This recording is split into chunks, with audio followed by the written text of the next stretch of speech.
All right, welcome to 2025. This is Admitted for your advice on college admissions and testing.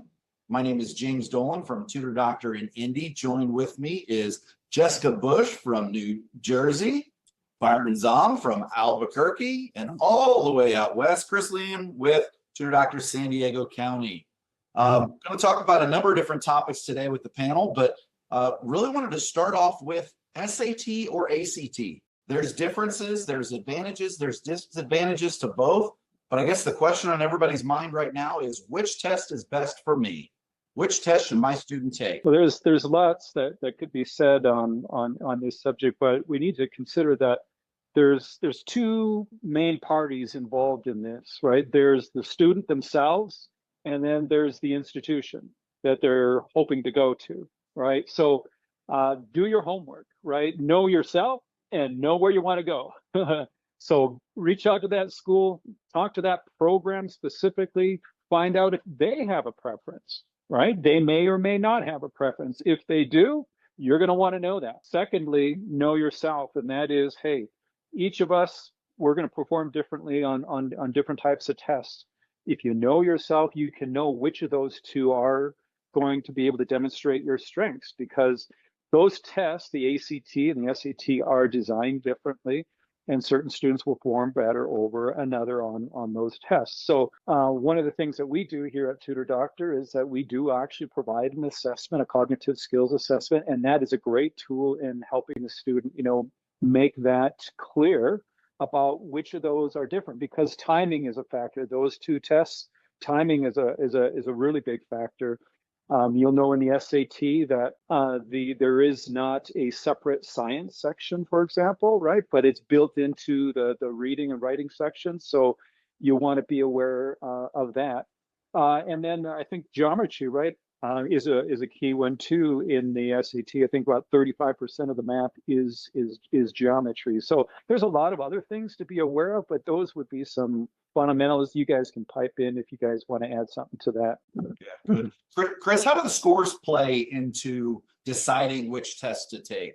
There's different ranges for the different types of scores. As a student, how do I determine which test is right for me based on the scores I'm receiving? Excellent question, James. We have found through the years, unless there is some really big challenge in terms of the student's learning profile or any learning exceptionalities, we've found roughly about 80%, 80 to 85% over time, the scores are relatively the same. When you look at what's called a concordance, which are published by ACT and College Board and such, what we have found really the biggest difference is as Byron alluded to, the science section, which is almost a misnomer. You don't have to be very scientific at all. You just have to be very adept at weeding out the garbage information from the critical information, which is the reason those passages are in the SAT. Why the ACT dedicated whole section to it is it's a critical skill for college. So when we take a look at those sort of extraneous details, when a student takes the test and they see that the scores are relatively the same, then we say, which test sort of felt right to you? So there's an objective measure and a subjective measure. And then which one would you be more apt to study and not switch horses midstream, as it were? And then secondly, a new question that we ask a lot is, what exam are your friends preparing for? Because we've seen in a number of instances where their friends are looking at one test, so all else equal, then they can do that.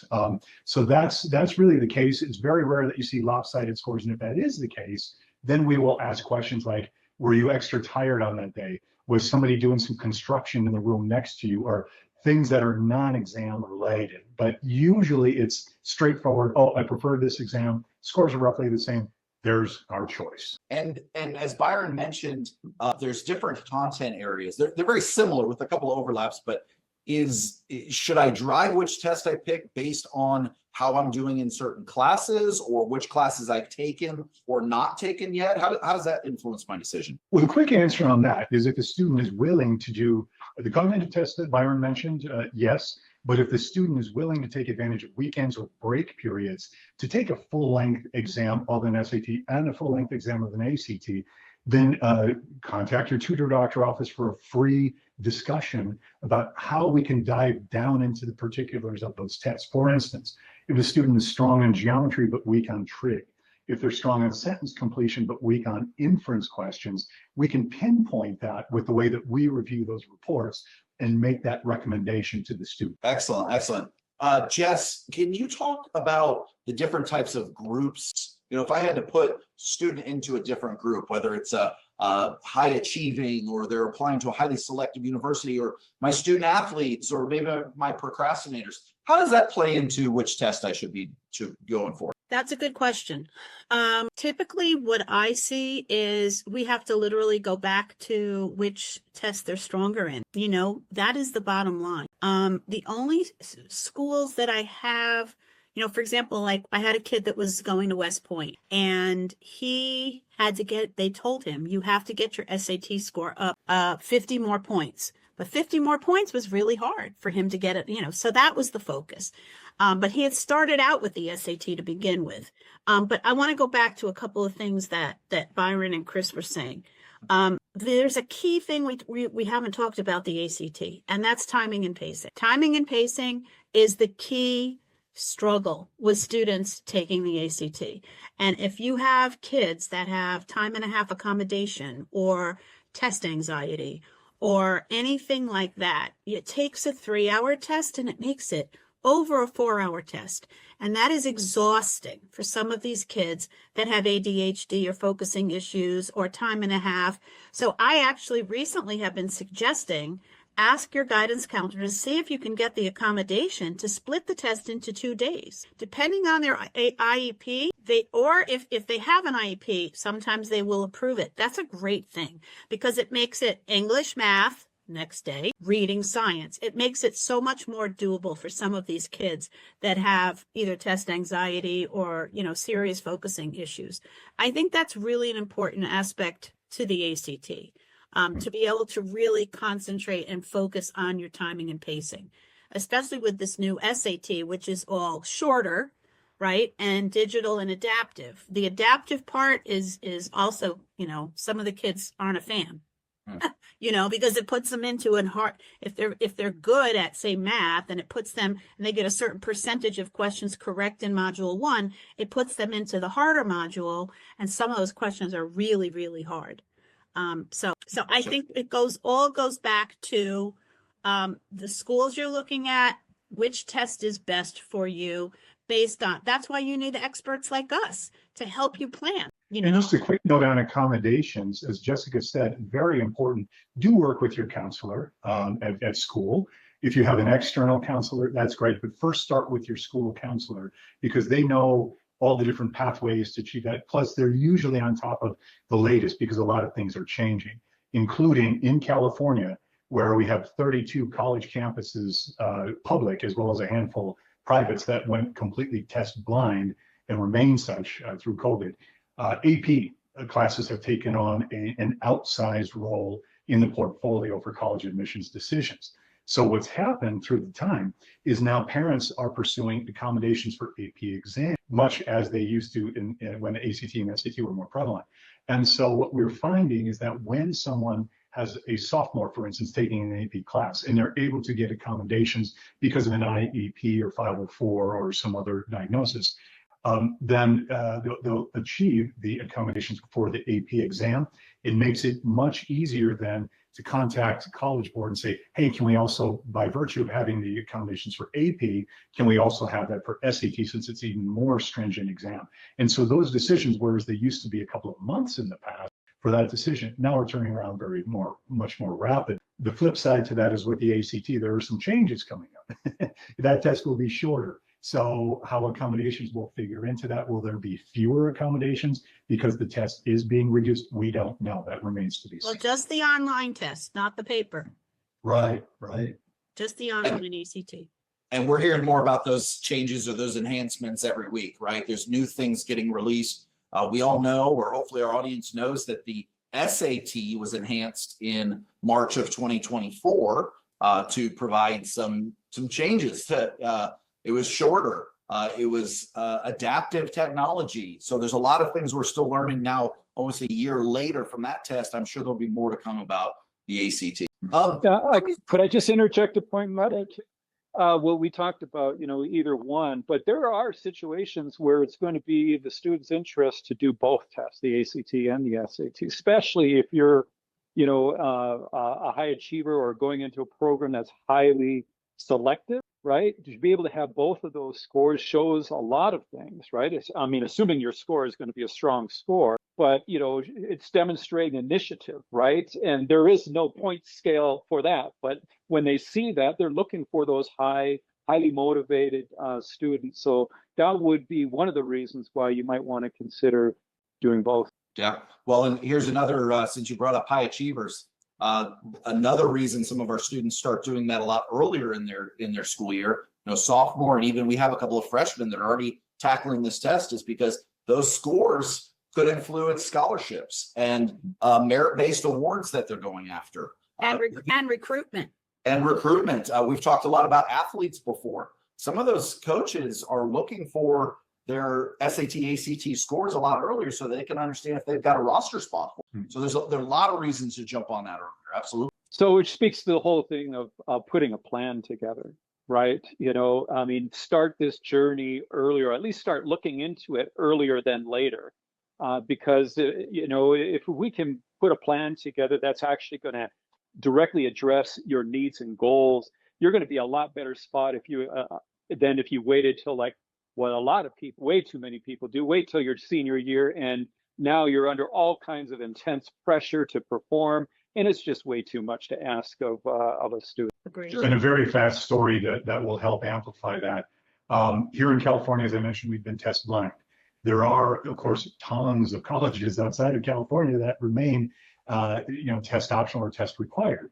And this last fall and the prior fall, in both of those time periods, we've had 2 or 3 different parents call us literally in tears because they've had a D1 athlete for lacrosse, football, whatever it is, and they've been told by a school counselor or principal or someone else that the SAT and the ACT didn't even matter anymore. And so they were misinformed. And so they would contact us and literally in tears and say, oh my gosh, my son is ready to go and all's to go. And they said, we need an SAT or ACT score at this point. And ask us literally, can we do overnight 36 hours of prep because he's registered for Saturday. Here it is Thursday morning. And so we said, well, that's not really how this works. We find plenty of people who would take your money. So instead, we gave them some strategies about how to go back to the recruiter and say, hey, here's what the real scenario is. And can you extend this out in time? Can we take the December test, for instance, and get those results in? And in every single instance that was successful. And then we were able to prepare the students, and then they exceeded their score goals and got into their prestigious D1 athletic scholarship. So there is some of that is properly being informed, as Byron said, and really get some help. We're happy to talk with you at no cost, certainly, but there's plenty of other professionals in your community who can give you proper guidance. So if I had to summarize this, SAT or ACT, which is the best test for me? Sounds like the answer is it depends. It depends on the student. Yeah. All right. Let's shift gears a little bit. Let's talk about. We mentioned the SAT and how it had changed in 2024.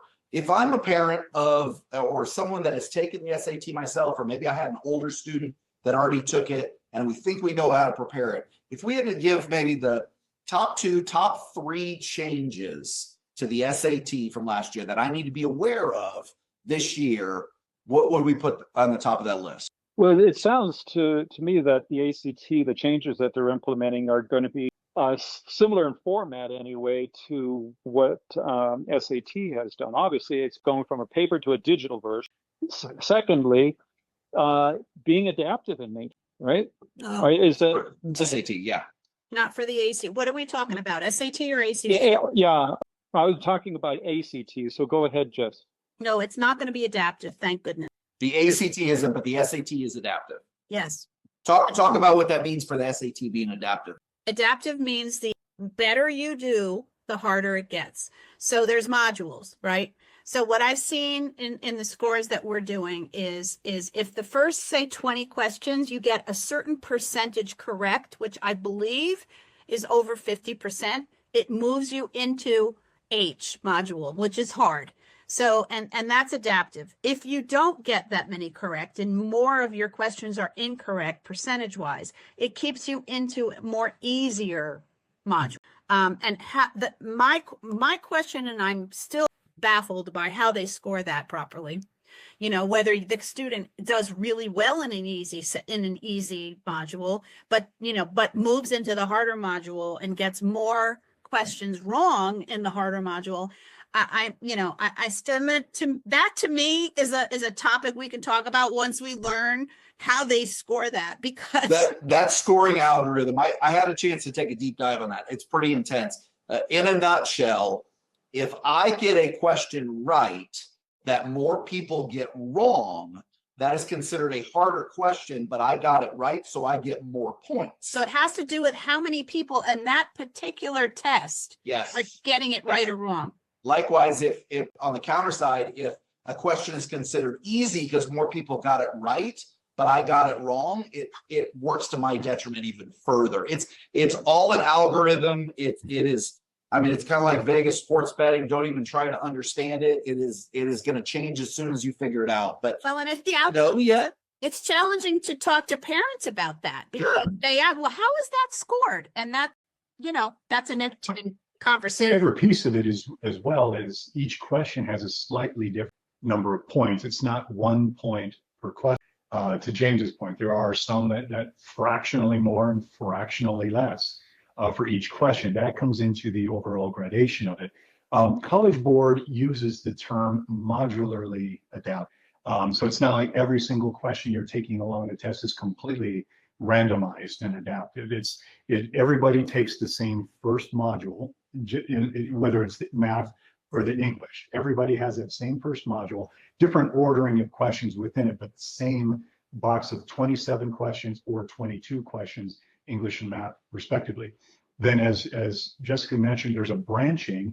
Once you exceed a certain number, whether in that range, it will then move you up to the hard or down to the lower area. And there's been a lot of articles out there that have tried to game it and simulate it and everything. And what they find is if you do not well enough in the first module, Right. But then you go to the lower module and get perfect score, they believe the maximum you can get on a section like that is around 650 points.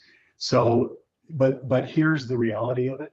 Most of the experts in the space say, don't worry, there's too many people trying to understand exactly what's under the hood when what they're really being asked to do is drive the car. And so that's really the 3 key points of pacing and timing, as Jessica mentioned, which a lot of students today aren't really on top of. Secondly, is the subject matter. Yes, that's there, that can be strengthened, but also the test taking strategies, which aren't taught as often in schools today either. So it's really that 3-legged stool, if you will. That's where a good test prep coach can help a student. And it's typically not the stuff that somebody will learn on. You do need to have a good tutor or academic coach to help you guide through it. Yeah, that plan has to be individualized to what your goals are, what your targets are, but has to be able to be flexible enough as you're working through the plan. There might be areas you speed up or slow down based on the student's ability to do tutoring. So that's great. And there's so many changes. Yeah, go ahead. Add one thing to what Chris was saying. I think that what I'm seeing from speaking to a lot of parents, they say, "Oh yeah, my kid's been doing English SAT prep." I said, "Okay, so is that English tutor? How is that English tutor tutoring them with the new SAT? You're aware of the changes on the digital SAT?" "Oh yeah, with a study guide." And we use a portal, and the reason that we use a portal is because the kids have to learn how to take a digital test. That's really important. You can't go and tutor this SAT the old-fashioned way anymore. You're not giving them all of the skills that they're going to need to sit in front of a digital adaptive test when you're when you're tutoring them with a good old-fashioned paper study. So, and I think once we present that as, we are the experts, we know the latest and greatest of what's going on with the test. And a lot of test prep tutors that are out there are still using paper prep materials. And this is one of the benefits of working with somebody like us, is that we have a portal, we have, which is pretty much of a mock to the actual test. And that is So and some of the, what are some of those simulated things? I know the on-screen Desmos calculator, that's important to be able yeah, to you can mark, maneuver. you can mark and put, skip something, but mark it, like highlight. You can highlight, you can mark something to go back to it. There's a timer in there. They have to learn how to take, and if they're not technologically savvy kids, some of them are, but some of them, some of them don't like taking it. They need practice on how to, they've never used a Desmos calculator. Yeah. Well, that's Another important. thing I've heard from a few of our clients is just the fact that the timer is on the screen with the student now could really play into that pacing, that someone's watching that. Before, when you're looking at a clock in the room or someone's calling out time points, it's forgot.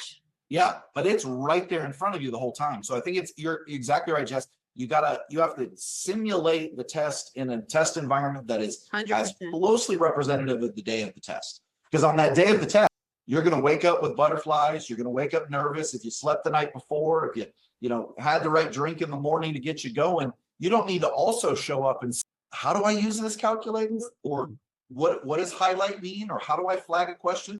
You need to be beyond that. And that's something that a lot of our programs, our platforms address very early on in the process. Great point.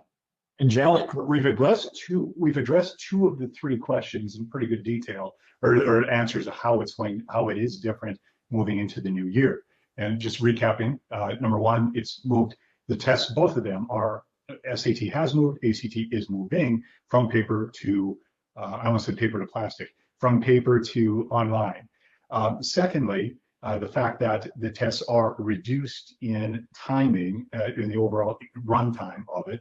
But the third, and we didn't mention this, and this is important, but we alluded to it, is access to a broad enough number of practice tests where a student can use that to reinforce and actually get the time trials done. Much like somebody who's going to be a track athlete, you don't go out and run a marathon while sitting and drinking root beer and eating pizza all season, right? You need to actually go out and do some running.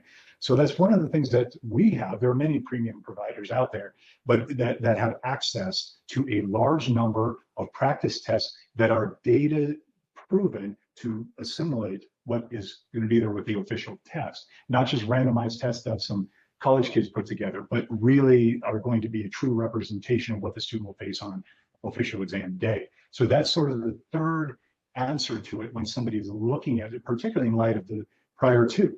We're going digital and the tests are changed in terms of strategy. So now how do we work on that and practice that? And that's something that your local tutor doctor office, again, would be happy to discuss with you and show you some of the details. Good points. The granular data that we can get on those practice tests, and use it for comparative analysis is really huge in putting together an efficient plan to help that student reach their goals. Yeah, which is a team approach, and that's what we take. So the student, it's not a DIY.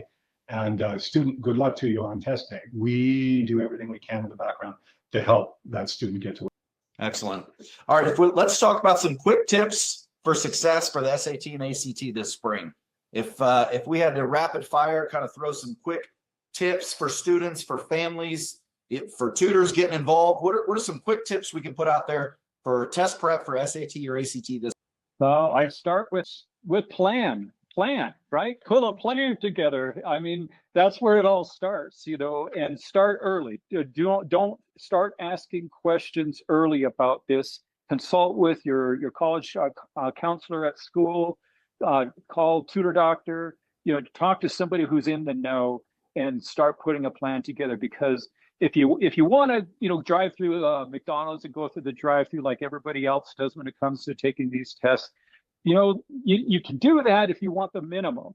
But if you want to put a real plan together that's customized to you and your goals, talk to someone like Tutor Doctor who will help you put a customized plan together and get you on the right track so that you're asking the right questions so that you get the right answers, because there is no one way to do it.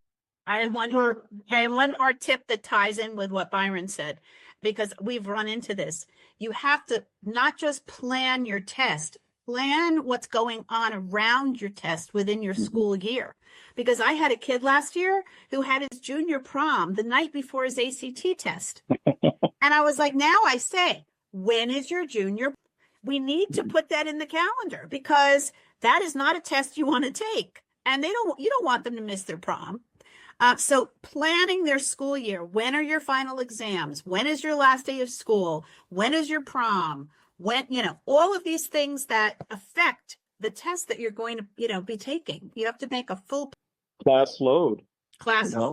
Summertime, Having some people have AP tests and final exams. I've had, don't assume just because you're taking the AP test that you're not going to have a final. Talk to your teacher. Point. Yeah, and so it's very important. Schedule work, review it, and review it means whether it's a study group, whether you're taking classes, or again, whether you have a private tutor. But plan it, schedule it, work it, review it. That gives you that feedback loop so that you can continue to adjust your plan. Awesome. And then call Tutor Doctor. Excellent, everybody. Great information today. We'll have another topic for you the next month, but appreciate everybody's time and good luck on that SAT or ACT or whatever test you decide to take. And this has been Admitted for your advice on college admissions and testing. And how do they find us, James? TutorDoctor.com, TUTORDOC. Or they can reach us at the 800 number 488-8677. And it's all of us from Tutor Doctor, how learning. Thank you.